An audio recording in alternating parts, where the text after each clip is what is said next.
नमस्ते दोस्तों, आप सभी का फिर से स्वागत है। हम लोग भारतीय समाजशास्त्री से संबंधित जितने भी महत्वपूर्ण प्रश्न जो बार बार यूजीसी नेट सेट के एग्जामों में पूछा जाता है, उस प्रश्नों का हम उत्तर के रूप में जो है या वन लाइनर के प्रश्न के रूप में देख रहे हैं। इस पे हम आज के क्लास में देखते हैं, लगभग पूरा हो जाए। और इस पे कम ही समय है हमारे पास। आप जान रहे हैं कि जून 18 को एग्जाम है और एग्जाम ऑफलाइन मोड में होना है। तो लगभग हमारे पास एक माह ही है। तो जितना हो सके हमको ज़्यादा से ज़्यादा टाइम जो है देना पड़ेगा। और आपके पास जो भी साधन सुविधाएं आपने रखा है तैयारी करने के लिए, उसको आप उस पर ज़्यादा समय दीजिए।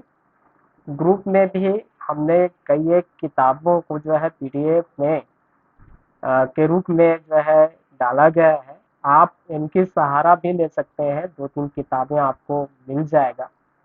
अगर किसी को केवल यूजीसी नेट का पिछले 10 साल का या 12-15 साल का क्वेश्चन पेपर सहित चाहिए, ऑब्जेक्टिव वाला, जो मतलब कि हमको जैसा प्रश्न में पूछा जाता है, प्रश्न पेपर, तो वो भी मिल जाएगा। लेकिन उसके लिए आपको जो है अ, हमारे जो ग्रुप के विद्यार्थी हो, अगर आप पेन ड्राइव रखते हैं तो उससे बन पाएगा। वो सारा चीज़ को जो है भेजने में मुश्किल जाता है। तो ये भी आपके लिए हम एक हेल्प जो है कर सकते हैं। तो चलिए हम इस पे आगे बढ़ते हैं। देखते हैं, एक वाक्य है, शिक्षित बनो, संगठित हो और आंदोलन करो, यह नारा दिया है। तो आप जानते हैं डॉक्टर भीमराव अम्बेडकर जी का एक बहुत ही महत्वपूर्ण, बहुत ही प्यारा जो है एक उनका एक नारा था, उनका एक वाक्य है कि जो समाज को उन्होंने उद्बोधित किया, कि समाज को बताना चाहा कि आप शिक्षित बनिए, संगठित रहिए और आंदोलन करिए, अपने हक के लिए, अपने अधिकार के लिए आप आंदोलन करिए। तो इस तरह की जो एक समाज को एक घोषणा जो है, एक नारा देता है डॉक्टर बी आर अम्बेडकर जी।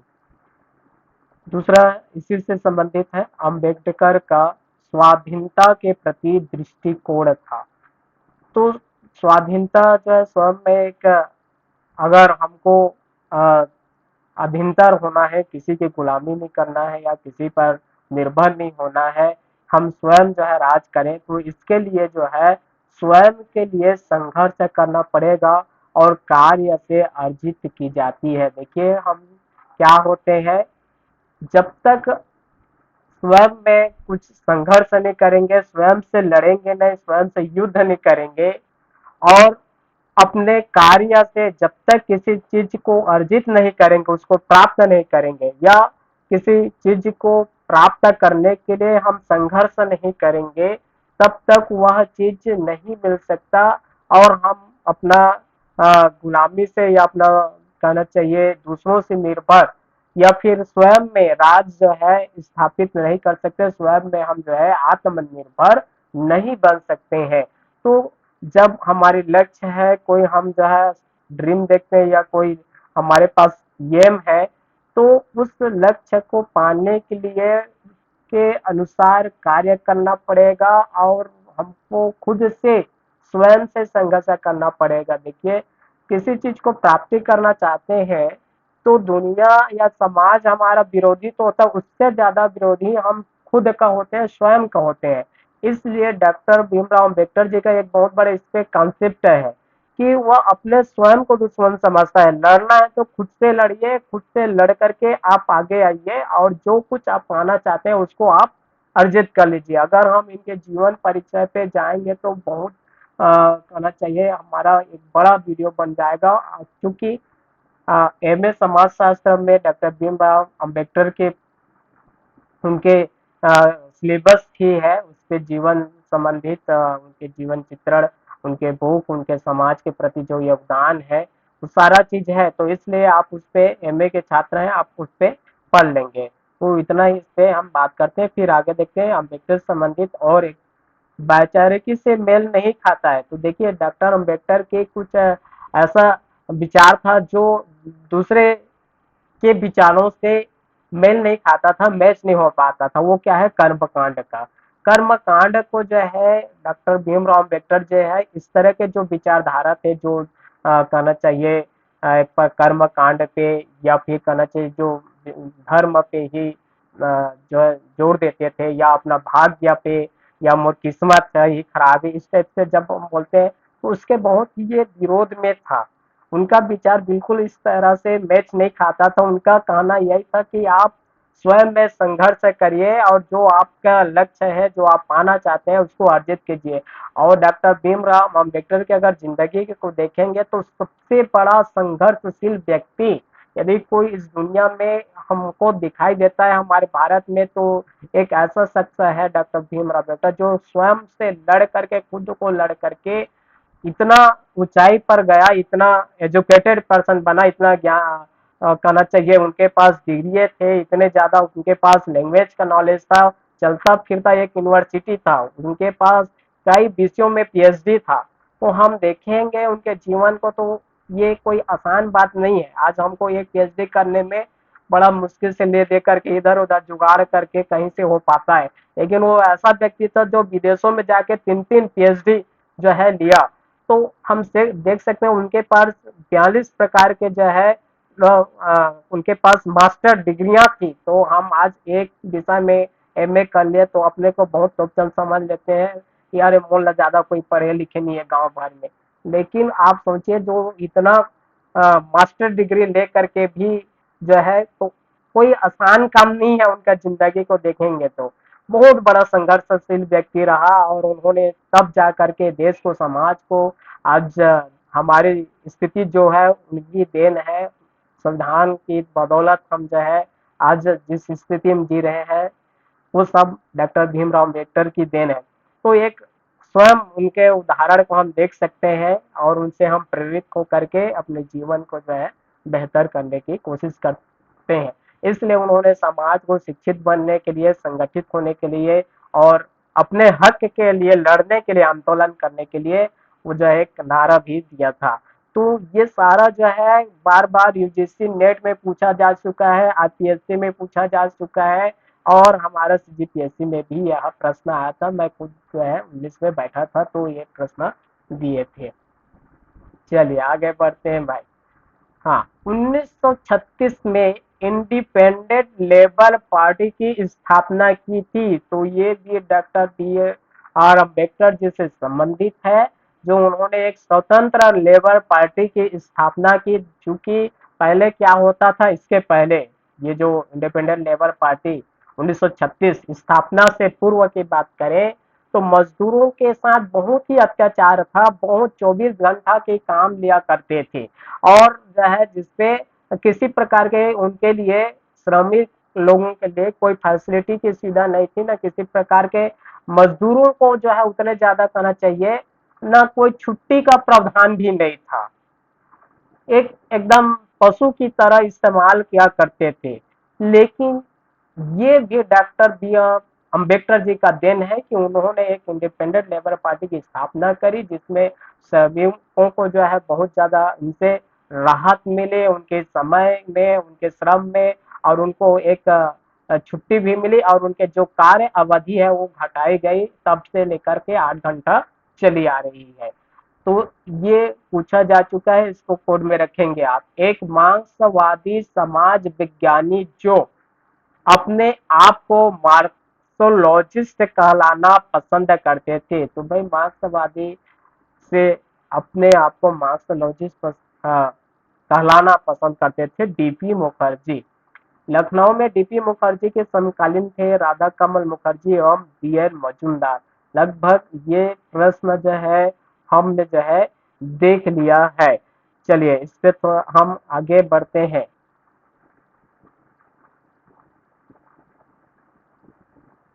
जी, ये हो गया था यहाँ तक।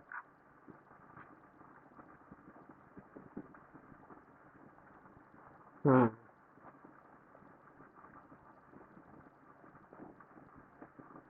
जी, ये 6 फोल्ड तक भारतीय परंपराओं के 6 आयामों में या 6 वर्गीकरण में ऐसे दुबे ने दिया है, यहाँ तक हमारा हो गया था। अब इस पे जो है हम आगे बढ़ते हैं। आज लगभग क्लास खत्म हो जाए। समाज शास्त्र के भारतीयकरण से संबंधित है, तो भारतीयकरण की बात कर रहा है तो इसमें आ जाएगा जीएस घुरिये, ए के शरण और डीपी मुखर्जी। कई बार रिपीटेड प्रश्न है 2016, अब 2017 में 12 में प्रश्न नेट में पूछा जा चुका है जनवरी के एग्जाम में। चलिए फिर देखते हैं द्वंद्वात्मक उपागम। तो द्वंद्व एक संघर्ष को ही बताता है, और भारतीय समाजशास्त्री की बात करें तो द्वंद्व या संघर्ष से संबंधित या मार्क्सवादी के से संबंधित डीपी मुखर्जी है। प्रकार्यात्मक उपागम से संबंधित है एस सी दुबे। भारतीय विद्या उपागम है जीएस घुरिये, और सभ्यतात्मक उपागम जो सिविलाइजेशन है सभ्यतावादी है एम के बोस। भारतीय समाजशास्त्री जिसने सामाजिक प्रघटना के अध्ययन के समय के उपागम, इसके लिए एकीकृत उपागम भी शब्द है। आप अलग अलग ना समझे, एकीकृत बोलेंगे समेकित उपागम बोलेंगे तो यहाँ पे आ जाएगा राधा कमल मुखर्जी आ जाएगा। सामाजिक कोशिका, कई जगह कोशिका के जगह में केशिका भी दिखता है, तो ये हो जाएगा लुइस डूमा का शब्द है। ये सामाजिक कोशिका शब्द, कोशिका शब्द लुइस डूमा ने दिया है। ग्रामीण और शहरी भारत में परिवर्तनों को मूल्यांकित करने के लिए भारत में परंपराओं का 6 स्तरीय वर्गीकरण किया है, तो ऐसे दुबे ने किया। अभी हमने इसके ऊपर के क्लास में भी हमने पढ़ा है कि 6 भागों में इन्होंने भारतीय परंपराओं को बांटा है। चलिए आगे बढ़ते हैं। हाँ, कल्चर डाइवर्सिटी नामक किताब, तो सांस्कृतिक विविधता के बारे में डीपी मुखर्जी बात करता है। इसके लिए हमने और देखे हैं सोशल जस्टिस, सोशल न्याय के बारे में बात करता है doctor B R Ambedkar ji. Purity and pollution, एक पवित्रता और प्रदूषण के बारे में बात करता है लुइस ड्यूमा। फ्रीडम मूवमेंट, एक स्वतंत्रता आंदोलन के बारे में बात करता है ए आर देसाई। जहां पर भारतीय राष्ट्रवाद आंदोलन की बात आएगा चुपचाप आप ए आर देसाई लगे। इसके ऊपर का छूट रहे क्या हमसे, इसको भी देख लेते हैं। पुस्तक दृष्टि, तो जो बुक व्यू की जो बातें करता है जीएस घुरिये है। क्षेत्र दृष्टि, फील्ड क्षेत्र के बारे में बात करता है एस सी दुबे। अगर यहाँ पे श्रीनिवास रहेगा तो उत्तर आप श्रीनिवास लेंगे। सभ्यतावादी दृष्टिकोण में अभी हमने देखा कि इसमें सुरजीत सिन्हा आता है। और उपाश्रित, अगर इसको मातहत शब्द देगा, अगर इसको जो है सबल्टन का नाम आता है तो यहाँ पर डेविड आर्डिमोन आएगा। मतलब एक शब्द को अलग अलग हिंदी मीडियम वालों के लिए प्रश्न आता है, और हमको हिंदी में इतना विशिष्ट शब्दों का जानकारी नहीं होने के कारण से हम फंस जाते हैं।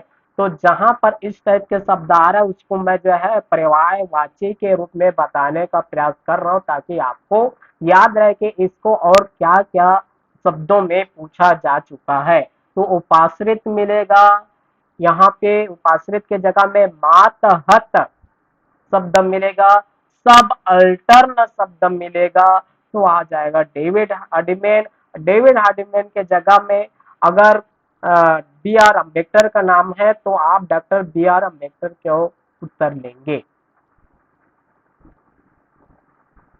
जी चलिए फिर नीचे देखते मार्क्सवादी परिप्रेक्ष्य से भारतीय राष्ट्रीय आंदोलन, मैं बार बार बोल रहा हूँ, जहां पर राष्ट्रीय आंदोलन भारत के विषय में आएगा और मार्क्सवादी के समाजशास्त्री के बारे में बात करता है वो भारत के परिप्रेक्ष्य को लेकर के, तो चुपचाप हमको ए आर देसाई लगाना है।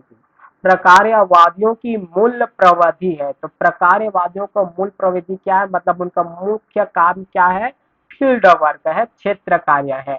और प्रकार्यवाद क्या है, तो प्रकार्य देखिए कोई भी एक व्यवस्था को संचालित करने के लिए सिस्टमेटिक ढंग से कार्य करने के लिए जो है कुछ अंगों की आवश्यकता होती है, समाज के कुछ अंगों की आवश्यकता है, वो सब मिल करके एक व्यवस्थित ढंग से तब जाकर के समाज जो है सुचारू रूप से संचालित होती है। तो इस तरह के जो समाज को जोड़ने का या व्यवस्थित करने का कार्य करने के लिए जिस हम उपागम से या परिप्रेक्ष्य के अध्ययन करते हैं, उसी को ही प्रकार्यवादी कहा जाता है, जो विशेष इनका काम होता है क्षेत्र या फील्ड से लेकर के।